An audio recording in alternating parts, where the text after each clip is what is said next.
So how do you do shaping and create an evolving type of drone where it's kind of steady but not completely static? I want to share two approaches that I use to tackle this problem. And the first one uses a single track. So let me demonstrate. I have CSS, violins one patch. I'm going to do a sustain. Let's see. I'm going to go ahead and record a note.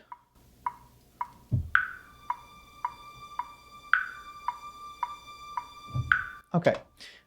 Now, I don't need to record it for the whole time because there's no point. I'm just going to stretch this guy out super far. Okay. And I'm going to decide kind of what's the basic starting tonal sound I want for this sustain.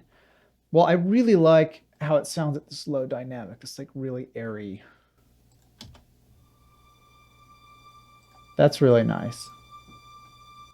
Okay. So I have the two parameters here. I have CC11, which in my copy, the way I have CSS set up, this is controlling the dynamic crossfading. And then I have CC1, which is in my copy controlling only volume. I'm going to use both of these parameters.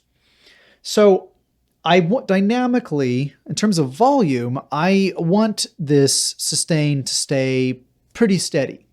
But I want a little bit of an evolution, a little bit of a changing, ebbing and flowing sound in the timbre of the instrument. So what I'm going to do is I'm going to do a very slight up and down. I'm going to go and I'm syncing this 2 beats. So I'm still using a little bit of this basic swell dynamic shape here.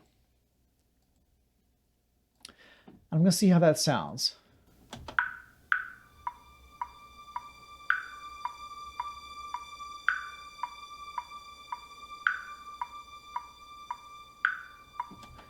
All right. I like it. I like that. But there's a little bit more of a volume rise than I want. So I'm going to actually, in the volume, I'm going to do an offset to the same shape, but kind of invert it. And so this will, the volume will come down as the dynamic crossfade is raising a little bit. And this should give us a little bit of a steadier sound. Let's just extend this out a little further. Wait a second. Yeah, down, up, down, up. Now let's take a listen, see how that sounds.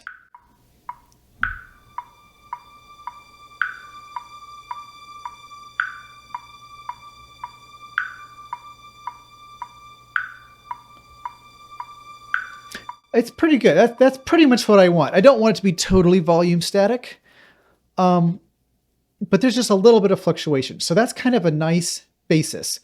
Out of a single track, now I've got a sustain that, I mean, it already had some fluctuation in it because when the strings are recorded, sustained, they fluctuate a little bit. But this is going to give me just a little bit more.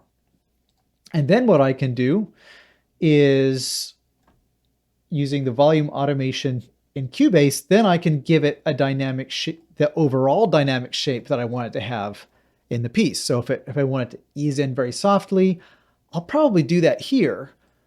And I'll mix this part relative to the other parts, largely using my volume automation here in Cubase. It's just really fast and easy to use.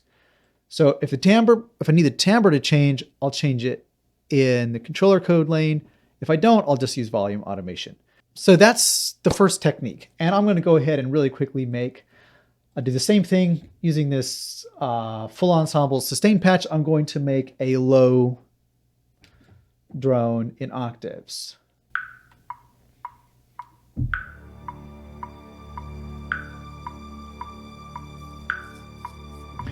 And again, I don't need to hold that for this whole duration. This stuff is less performance and it's more programming. So there we go. And I might, okay, we're at 158. Yeah, again, I'm going to want that low dynamic because I really like the sound there. And I'm going to make even longer dynamic shapes for this one, I think. What do we start on? 158. Let's do every 4 bars. Let's go like that. They're not rising and falling on the exact same bars. And that's, again, to make a little bit of this kind of one element is moving up, the other element is moving down. 66. I'm losing count. 166 to 170. 170 to 174. 174 to 178. I really put this on the wrong bars. I should really shift it over one. In fact, I'm going to do that real quick. Okay. Let's just shift you over by one. There we go. Okay, 181 to 185 to 189. It's a little easier to see. 193.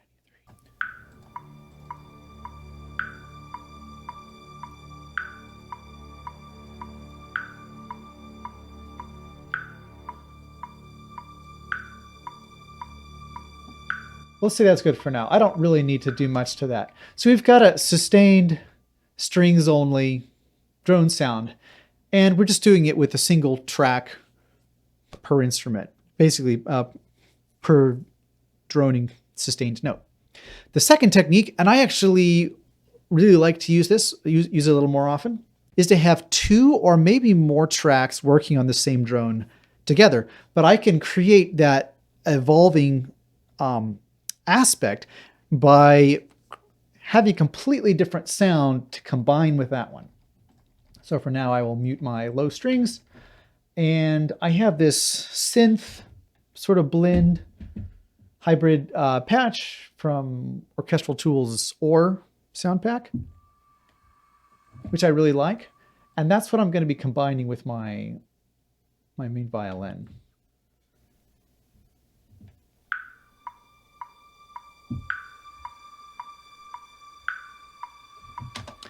Okay. This is just my metronome. I put it up there so you can actually hear it. Okay. And same thing. I'm just going to sustain this note out real far.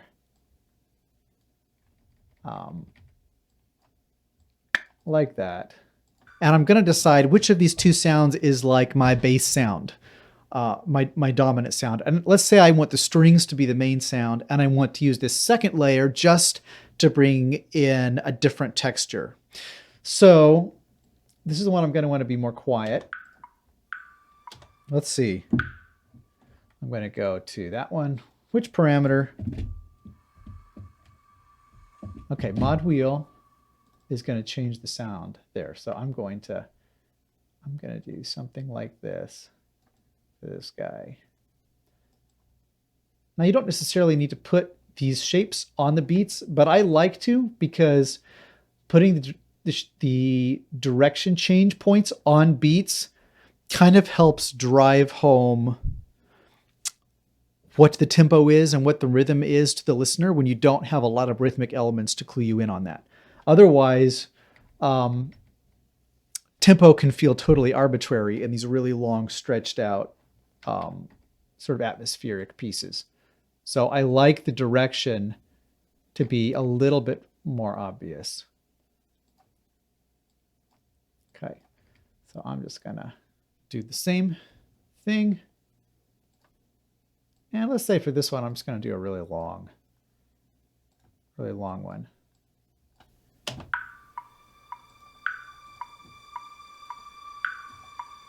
Now, when it comes to blending these 2 elements together, I'm going to use the volume automation to decide when I'm going to favor one over the other.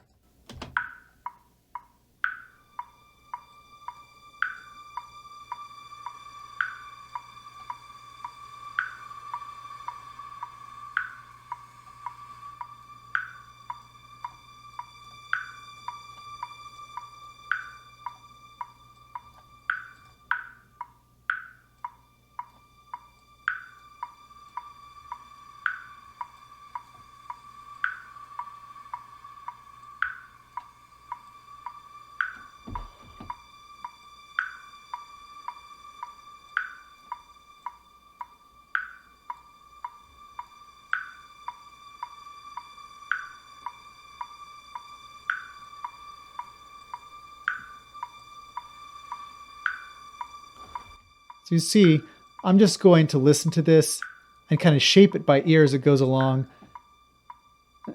until I make a nice, until I have a nice combo. I think the strings are a little too loud. I really like this kind of synth texture. Okay, so that's one way to create a nice sustained drone or sustained element with two different patches. Again, you're going to want to pick one that's kind of your dominant sound, and then pick one that's going to give a totally different kind of texture or timbre to mix in with it. And one can come up while the other one goes down. And in this process, you can make you kind of weave them together, giving dominance to the one you want in the moment when you want it.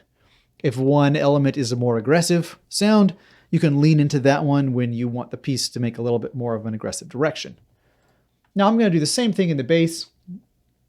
These low strings, let's see, they're sounding pretty good.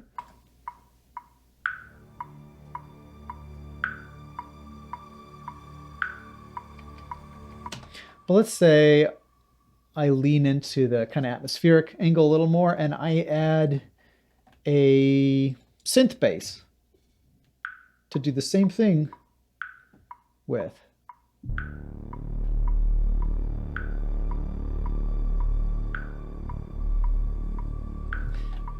I'm just going to go ahead and put that up here next to our sustains.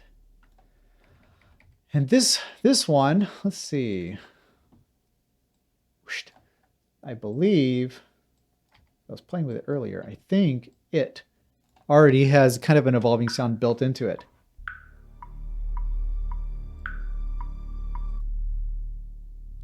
There we go. I really just want the super low end fullness with that. Just to fill out the low end. And let's listen all together.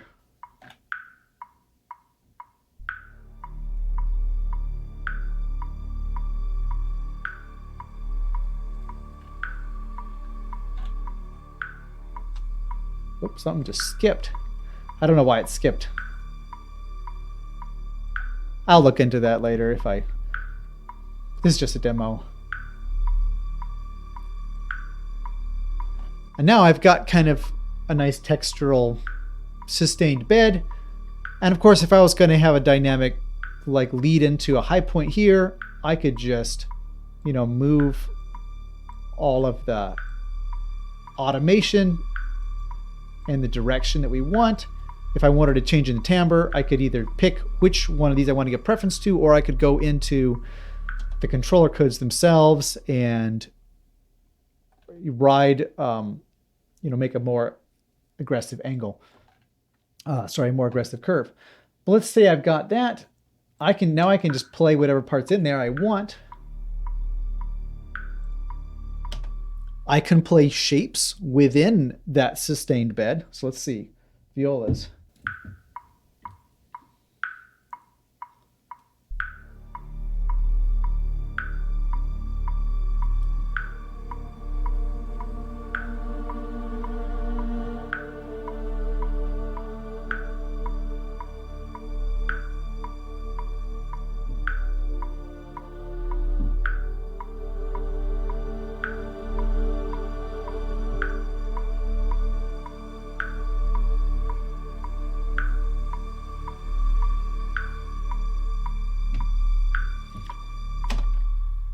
And let's say I want to throw in,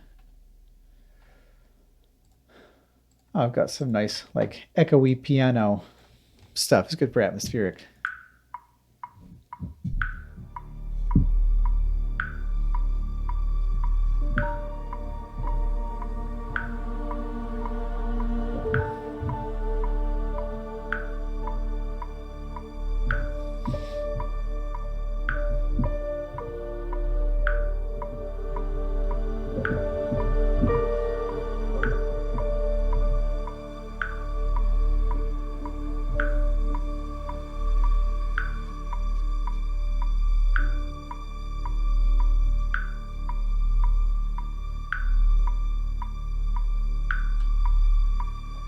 So if that's my idea, I might want the overall curve to be something more like that. So I might bring that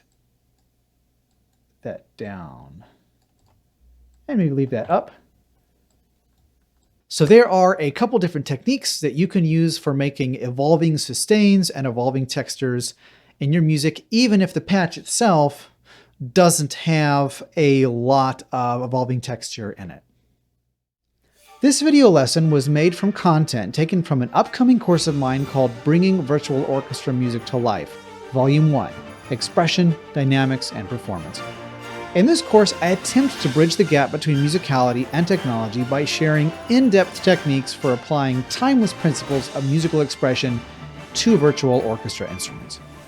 If you're looking to level up the realism, authenticity, and lifelikeness of your music, then consider checking out the link in the video or in the video description. Thanks for watching.